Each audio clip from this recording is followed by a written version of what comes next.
এই তালাটো যে দেখা পাইছে আপোনালোকে, এই তালাটো কি তালা গম পাইছেনে? এই তালাটোৰ চাবি তেতিয়াই খোলা হয় যেতিয়া মানে কোনোবা শিল্পী আহে, কোনোবা পলিটিচিয়ান আহে বা কোনোবা ডাঙৰ VIP মানুহ আহে, তেতিয়াহে এই তালাটো খোলা হয়। আৰু আমাৰ নিচিনা যেতিয়া সৰু নৰ্মেল মানুহ ইয়াতে আহে ন, তেতিয়া এই তালাটো খোলা নহয়। আৰু এই তালাটো খোলাৰ কাৰণে ক'ত কি মানুহ আছে মই নাজানো, আৰু বিচাৰি গ'লেও নাপাম চাগে এতিয়া। সিহঁতে কমিটিৰ মানুহ, কিবা মানুহ, সেইবোৰ মানুহ আমাৰ নিচিনা সৰু মানুহে ক'ত বিচাৰি পাবা।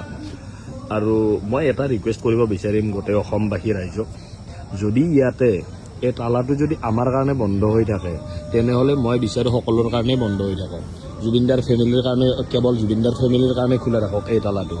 আৰু এই জেগাটোত বহাৰ অধিকাৰ কেৱল জুবিনদাৰ ফেমিলিৰে থাকক। যদি আমি ওচৰত যাই বহিব নোৱাৰোঁ, তেনেহ'লে সিহঁতে গৈ মেলি কেনেকৈ বহিব পাৰে, বা শিল্পীয়ে কেনেকৈ বহিব পাৰে, আৰু পলিটিচিয়ানবোৰে কেনেকৈ বহিব পাৰে। আৰু মেইন কথাটো হ'ল এইবাৰ 2026 যিটো ইলেকশ্যন হৈ গ'ল, সেই ইলেকশ্যনৰ মেইন টপিকটো আছিল জুবিন গাৰ্গ। আৰু জুবিন দাক লৈ কিমান ৰাজনীতি কৰিলে, সেইবোৰ মানুহে আহি ইয়াতে বহে।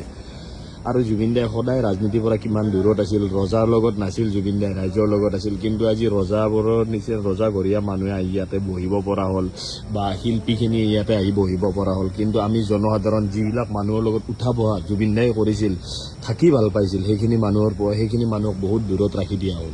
চ' এই বস্তুবোৰ মানে কেতিয়াবা মানে মনত আঘাত লাগে, দুখ লাগে, যাৰ কাৰণে এইবোৰ ভিডিঅ'বোৰ মই বনাওঁ। আৰু এই ভিডিঅ'বোৰ যিবোৰে পোৱা নহয়, যিখিনি মানুহে এই ভিডিঅ' পোৱা, মোৰ ভিডিঅ'বোৰ পোৱা, প্লিজ তোমালোকে আগফালে আগবঢ়াই দিবা প্লিজ। এই ভিডিঅ'বোৰ আগফালে আগবঢ়াই দিলে কেতিয়াবা হয়তো আমাৰ কাৰণে এই তালাটো খুলি যাব, এই তালাটো কেতিয়াবা আমাৰ কাৰণে খুলি যাব, নহ'লে গোটেইবোৰৰ কাৰণে বন্ধ হৈ যাব, শিল্পীৰ কাৰণে বন্ধ হৈ যাব।